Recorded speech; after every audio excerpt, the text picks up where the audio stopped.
بسم اللہ الرحمن الرحیم۔ ہر طرح کی حمد خالق کائنات کے لیے ہے کہ جس نے ساری کائنات کو خلق کیا، تخلیق فرمایا ہے، اور درود و سلام ہوں ان پاک ہستیوں پر کہ جن کی تخلیق کے بعد خلاق دو عالم ان پر درود و سلام پڑھنے میں مصروف اور مشغول ہوا۔ احباب گرامی، آج کچھ ضروری باتیں جس کا عنوان مختصر سے وقت میں یہ ہے کہ کربلا کیوں بپا ہوا اور کیا ضرورت پیش آ گئی تھی کہ امام حسین علیہ السلام قیام فرماتے۔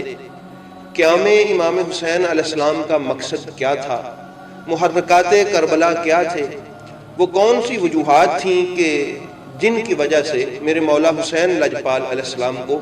اپنی اور اپنے خاندان اور ساتھیوں کی جانوں کا نذرانہ اللہ کی بارگاہ میں پیش کرنا پڑا؟ یہ جاننا آج کے مسلمان کے لیے انتہائی ضروری ہے، کیونکہ عجیب و غریب قسم کا دور چل رہا ہے، طرح طرح کی بولیاں اور بانت بانت کی باتیں۔ نبی کریم صلی اللہ تعالی علیہ وآلہ وسلم نے اللہ کے حکم سے دین کو نافذ کیا۔ تمام تر ارکان دین اسلام کے جس طرح اللہ کا حکم تھا وہ مسلمانوں کے لیے واضح فرمائے۔ وقت گزرتا رہا، حج، روزہ، نماز، زکوٰۃ، حلال حرام ہر چیز رسول معظم صلی اللہ علیہ وآلہ وسلم نے واضح طور پہ ارشاد فرما دی، اور اس کے بعد خلافت راشدہ کا قیام ہوا۔ تو خلافت راشدہ علی منہاج النبوہ تھی۔ رسول معظم صلی اللہ علیہ وآلہ وسلم کا جو طریقہ کار تھا اسی طریقہ کو لے کے وہ آگے چلتے رہے۔ مولا حسن علیہ السلام پر آ کر خلافت راشدہ ختم ہوئی۔ تو یہ جو دور تھا یہ تو رسول کریم صلی اللہ علیہ وآلہ وسلم کی تعلیمات کو آگے سے آگے منتقل کرتا رہا اور اجاگر کرتا رہا، اور اسی روش پر، اسی طریقے پر، اسی رویے پر لوگوں کو گامزن کرواتا رہا اور کرتا رہا۔ لیکن جب خلافت کے بعد ملوکیت کا دور آیا تو اب دین کی صورت کچھ بگڑنے لگی۔ میں کوئی اختلاف یا کسی پر کوئی اعتراض کرنے کے لیے یہاں یہ بات نہیں عرض کر رہا۔ اگر اللہ رب العزت حق کو دیکھنے والی آنکھ عطا فرمائے تو میری بات نہیں، سینکڑوں ہزارہا علماء یہ بات بیان کرتے ہیں، اور ہماری اہل سنت والجماعہ کی کتب ان باتوں سے بالکل بھری پڑی ہیں، جو میں جن میں سے چند ایک باتیں میں احباب کے سامنے، اور وہ بھی کربلا کے پس منظر میں کہ کون سی وجہ بن گئی تھی کہ جس کی وجہ سے یہ امام حسین علیہ السلام کو کربلا محلہ میں جو ہے وہ قیام کرنا پڑا۔ تو احباب گرامی، اس کی ایک مین وجہ یہ تھی کہ حضور نبی کریم صلی اللہ تعالی علیہ وآلہ وسلم کی جو تعلیمات تھی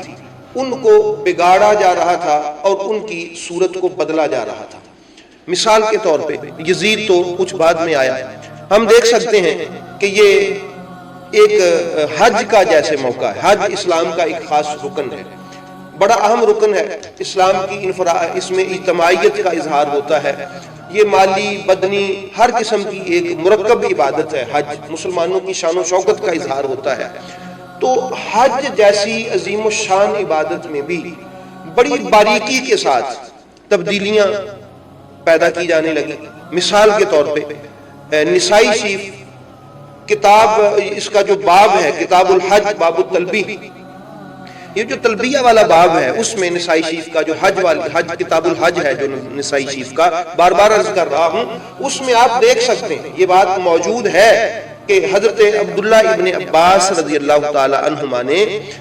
انہوں نے یہ حضرت سعید ابن جبیر رضی اللہ تعالی عنہ سے مروی ہے یہ حدیث پاک کہ حضرت عبداللہ ابن عباس رضی اللہ تعالی عنہ کہ میں ساتھ تھا، آپ فرماتے ہیں تو آپ نے پوچھا کہ کیا بات ہے یہ کہ میں لبیک اللہم لبیک لا شریک لک لبیک، حج پہ یہ آوازیں ہوتی ہیں عرفات میں وہاں، تو یہ مجھے آوازیں نہیں سنائی دے رہی۔ تو لوگوں نے بتایا کہ اصل میں معاملہ یہ ہے کہ ان کو منع کر دیا گیا۔ میں نے ان کو بتایا کہ یزید کے والد گرامی حضرت معاویہ کے ڈر سے لوگ یہ تلبیہ کہنا چھوڑ چکے ہیں، نہیں کہہ رہے۔ تو حضرت ابن عباس رضی اللہ تعالی عنہما جو ہیں انہوں نے باہر خیمے سے نکل کے بلند آواز سے لبیک اللہم لبیک پکارنا شروع کیا، اور پھر آگے الفاظ یہ میرے نہیں ہیں، یہ ان کے الفاظ ہیں کہ آج لوگوں نے بغض علی میں رسول کریم صلی اللہ علیہ وآلہ وسلم کی سنت کو بھی ترک کر دیا ہے، الیاذ باللہ۔ یعنی اس باریکی کے ساتھ، اور احباب گرامی کوئی ایک بات نہیں، اگر سود کا معاملہ ہو تو پھر بھی ہم عجیب و غریب روش وہاں پر دیکھتے ہیں کہ حضرت عبادہ ابن صامت رضی اللہ تعالی عنہ، یہ حدیث پاک آپ یہ بھی ابن ماجہ شریف میں حدیث پاک آپ پڑھ سکتے ہیں، دیکھیں یہ ہماری اہل سنت کی کتب ہے، وہاں آپ کھڑے ہو کے یزید کے والد گرامی حضرت معاویہ جو ہیں ان کے دربار میں کھڑے ہو کے کہتے ہیں کہ یہ جو لوگ سونے کے سکوں کا، درہموں کا، دیناروں کا، آپس میں چاندی کے سکے اور درہم سونے کے سکے اور دینار آپس میں لین دین کرتے ہیں، ان کی قیمت میں بھی فرق ہے، ایک جیسا نہیں ہے، برابر بھی نہیں ہے۔ رسول معظم صلی اللہ علیہ وآلہ وسلم نے اس سے منع فرمایا، یہ سود کی ایک قسم ہے، سود ہے۔ تو آگے سے جواب یہ ملتا ہے کہ میں تو اس میں کوئی حرج نہیں سمجھتا۔ تو احباب گرامی، جب جو محرمات الہیہ ہیں جن کو اللہ نے حلال اور حرام بین اور واضح کر دیا ہے، جب ان میں بڑی باریکی سے اپنی مرضیاں شامل کی جا رہی تھیں اور دین کو بدلنے کی کوشش نہیں بلکہ بدلا جا رہا تھا ایک ایک بات کر کے، تو پھر ایسے معاملات میں کوئی تو ہوتا جو اٹھ کے کھڑا ہوتا۔ اور پھر آپ نماز کو دیکھ لیں، نماز میں کیا یہ بات کسی کو علم نہیں ہے کہ نماز میں کیا کیا گیا؟ مروج الذہب ہماری اہل سنت کی کتاب ہے، اس میں آپ پڑھ سکتے ہیں کہ صفین پر روانگی کے لیے بدھ والے دن ہی نماز جمعہ پڑھا دی گئی۔ کیا اللہ رب العزت اس بات کی اجازت، اسلام، شریعت، دین اس بات کی اجازت دینے کو تیار ہے کہ جو اللہ نے مسلمانوں پر اوقات مقرر کیے ہیں اور ایام مقرر کیے ہیں عبادات کے، ان کو اپنی مرضی سے بھی چینج کیا جا سکتا ہے؟ تو چینج کیا جا رہا تھا۔ بدھ والے دن نماز جمعہ، اللہ تعالیٰ اپنے محبوب کریم علیہ الصلوۃ والسلام کا صدقہ ہمیں یہ سمجھنے کی توفیق عطا فرما دے کہ یہ کیا کیا جا رہا تھا اسلام کے ساتھ۔ کیا جی چونکہ ہم نے جانا ہے، ہم سفر میں ہوں گے تو وہاں جمعہ پڑھنا بڑا مشکل ہوگا تو ہم آج ہی پڑھ لیتے ہیں۔ تو یہ چند ایک باتیں میں نے عرض کی ہیں، حالانکہ اس میں بہت ساری ایسی باتیں ہیں کہ یزید سے پہلے بھی اسلام میں بڑی باریکی کے ساتھ اور بڑے احسن انداز کے ساتھ تبدیلیاں کی جا رہی تھی اور اسلام کی صورت کو اس صورت سے مختلف کیا جا رہا تھا جو صورت رسول پاک علیہ الصلوۃ والسلام نے اسلام کی دی تھی۔ اور پھر یزید آ گیا، یزید نے تو پھر حلال و حرام کا حلیہ بگاڑ کے رکھ دیا، یزید نے تو پھر انتہا کر دی، جو محرمات تھے رشتے ان کو حلال کرنا شروع کر دیا، جہاں نکاح حرام تھا اس کے حلال کا فتویٰ دینا شروع کر دیا، شراب حرام تھی اس نے یہ کہنا شروع کر دیا کہ کیا ہوا اگر اسلام میں حرام ہے تو ہم نصرانیت میں تو عیسائیت میں تو جائز ہے، اور کیا کیا گل نہیں کھلائے یزید نے۔ میں یزید کی ایک ایک بات تو آپ لوگوں کے سامنے عرض کرنے سے رہا، یعنی اسلام کی صورت ہی بگاڑ دی گئی۔ وہ اسلام جو رسول کریم صلی اللہ علیہ وآلہ وسلم نے بڑی محنت کے ساتھ رائج کیا تھا، وہ تعلیمات جن پر صحابہ کرام نے خون کے نذرانے پیش کیے تھے، وہ تعلیمات جس کے لیے اہل بیت اطہار نے بڑی جانفشانی سے محنت کی تھی، خلفائے راشدین نے دن رات ایک کیا تھا،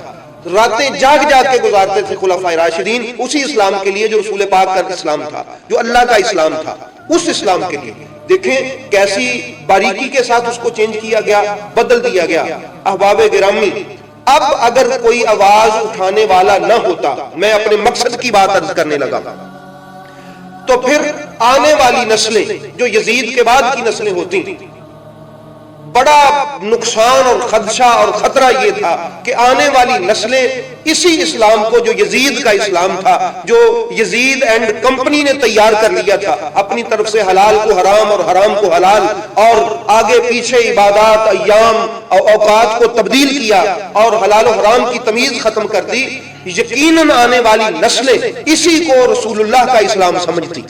اسی کو خلفائے راشدین کا اسلام سمجھتی، اسی کو اہل بیت اطہار کا اسلام سمجھتی کہ یہ وہ اسلام ہے جو اللہ نے ہمیں عطا فرمایا ہے، یہ وہ طریقہ کار ہے جو رسول پاک کا طریقہ کار ہے، یہ وہ طریقہ کار ہے جو حضرت ابو بکر، جناب عمر، جناب عثمان رضی اللہ تعالی عنہم کا طریقہ کار ہے، جو مولا حسن اور مولا علی علیہ السلام جو ہے ان کا طریقہ کار ہے۔ تو احباب گرامی، اب ضرورت پیش آ گئی تھی کہ کوئی مرد جری اٹھ کے کھڑا ہو اور اس طریقہ کار کو اپنے پاؤں کی نوک پہ رکھ کے دور پھینک دے اور لوگوں کو بتائے کہ اسلام رسول پاک کا وہ نہیں ہے جس کی تصویر تم دیکھ رہے ہو، رسول پاک کا اسلام وہ ہے جو کربلا میں امام حسین علیہ السلام نے دکھایا ہے۔ اس لیے ضروری تھا کہ کوئی کھڑا ہوتا، تو احباب گرامی پھر صاحب عظیمت میرے مولا حسین لجپال کھڑے ہوئے، اور انہوں نے یہ جو بدعات تھی اور اسلام کو تبدیل کیا جا رہا تھا اس کے لیے آواز حق بلند کی اور اپنے خون کا نذرانہ پیش کیا، اور خون کا نذرانہ پیش کر کے آنے والی نسلوں پر احسان کیا۔ آنے والی نسلوں پر احسان کیا کیا؟ احسان یہ کیا کہ ان کو پتہ چل گیا کہ وہ باطل تھا، اور جو رسول پاک کا اسلام ہے وہ تھا اللہ کا اور اس کے رسول کا طریقہ، اور خلفائے راشدین نے جو تعلیمات وہی آگے جاری کی تھی وہ یہ ہے جو امام حسین علیہ السلام بتاتے ہیں۔ حلال اور حرام شریعت کا وہ ہے جو کربلا میں ہمیں پتہ چلا ہے۔ تو احباب گرامی اس آنے والی نسلوں پر میرے مولا حسین لجپال اور ان کے بچوں کا احسان ہے کہ اگر وہ قربانی پیش نہ کرتے، یقین جانیے ایک لمحے کے لیے سوچئے، اگر وہ قربانی پیش نہ کرتے تو یقیناً آنے والی نسلیں ان کو کیا خبر تھی کہ کیا ہوا؟ ان کو جو اسلام ملنا تھا وہ یزیدی اسلام تھا، وہ بنو امیہ کا اسلام تھا، وہ مل جانا تھا ان کو، اور انہوں نے سمجھنا تھا شاید یہ رسول پاک کا اسلام ہے۔ احسان کر گئے میرے رسول پاک کے شہزادے امام حسین علیہ السلام اور ان کے گھر والے اور ان کے ساتھی لوگوں کو بتا گئے کہ وہ جو انہوں نے تبدیلیاں کر کے صورت بگاڑ دی تھی وہ رسول پاک کا اسلام اللہ تعالیٰ کا طریقہ بتایا ہوا اور خلفائے راشدین کی تعلیمات نہیں تھی، وہ کچھ اور تھا۔ امام حسین علیہ السلام نے بتایا یہ ہے اللہ کا دین، یہ ہے رسول پاک کا بتایا ہوا اسلام، یہ ہے خلفائے راشدین کا سکھایا ہوا اسلام، جس کو میں تمہارے سامنے پیش کر رہا ہوں۔ قیامت تک حق اور باطل میں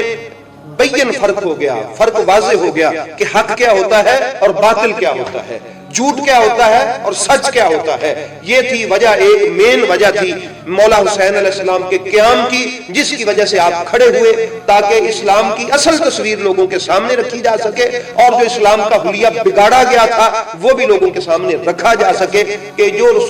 جو حلال محمد ہے وہ حلال محمد ہے، جو حرام محمد ہے وہ حرام محمد ہے، اس میں چینجنگ نہیں ہو سکتی۔ یہ مولا حسین لجپال نے کربلا میں لوگوں کو پیغام دیا اور اسی کے لیے اپنی جانوں کا نذرانہ پیش کیا۔ یہ ایک مقصد تھا میرے مولا حسین علیہ السلام کے کربلا میں آنے کا، تو اگر وہ نہ آتے تو غلط صورت آنے والی نسلوں تک منتقل ہوتی۔ مولا حسین لجپال نے قیامت تک آنے والے مسلمانوں پر کرم فرمایا اور اسلام کی خوبصورت تصویر جو ہے وہ ان کے سامنے رکھی۔ اس لیے احباب گرامی، اچھا اب کچھ لوگ کہتے ہیں کہ وہ جی یزید پر آپ اعتراض کرتے ہیں اور خود یہاں پر لوگ زنا بھی کرتے ہیں اور بے پردگی بھی ہے، یہ بھی ہے۔ بھئی کوئی زنا کرتا ہے، بے پردگی کرتا ہے، کوئی شراب پیتا ہے، کوئی سود کھاتا ہے، لیکن وہ اس بات کا اقرار ضرور کرے گا کہ یہ گناہ ہے، یہ گناہ ہے، یہ غلط ہے، یہ ناحق ہے، یہ باطل ہے۔ وہ یہ جرت نہیں کر سکتا کہ زنا کو، سود کو اور بے پردگی کو، بے حیائی کو اسلام کہہ سکے۔ اگر مولا حسین علیہ السلام کھڑے نہ ہوتے تو وہ زنا، سودکاری، فحاشی، قریانی اور پتہ نہیں کون کون سی چیزوں کو دین کا نام دے دیا جاتا۔ مولا حسین علیہ السلام نے کھڑے ہو کے بتا دیا کہ اگر لوگ اس میں مبتلا ہوں گے تو وہ اگر برائی کرتے بھی رہیں گے لیکن یہ جرت نہیں کر سکیں گے میرے خون کی قربانی کا صدقہ کہ وہ زنا کو دین کا نام دے سکیں، وہ سود کو دین کا نام دے سکیں، وہ نمازوں کی تبدیلی اور اوقات کے آگے پیچھے کرنے کو دین کا نام دے سکیں۔ وہ یہ ضرور اون کریں گے اور اس چیز کا اقرار کریں گے کہ ٹھیک ہے ہم یہ کرتے ہیں لیکن یہ گناہ ہے، یہ باطل ہے، یہ غلط ہے۔ ان کو اس چیز پر مجبور کر دیا قیامت تک میرے مولا حسین علیہ السلام کے خون نے کہ باطل کو لوگ باطل کہیں اور حق کو لوگ حق کہیں۔ یہی وجہ تھی قیام امام حسین علیہ السلام کی۔ اس کے اور بھی بہت سارے مقاصد ہیں، انشاءاللہ وہ بھی ہم احباب کے سامنے آگے رکھیں گے۔ تو اللہ رب العزت ہمیں قیام امام حسین علیہ السلام کی حقیقت کو سمجھنے کی توفیق عطا فرمائے۔ جس دن لوگوں کو میرے مولا حسین لجپال کے کربلا میں کھڑا ہونے کی حقیقت سمجھ آ گئی تو اس وقت پھر وہ شعر اس کا مصداق ہوگا، وہ وقت کہ انسانیت کو بیدار تو ہو لینے دو، ہر قوم پکارے گی کہ میرے ہیں حسین، ہر قوم پکارے گی میرے ہیں حسین۔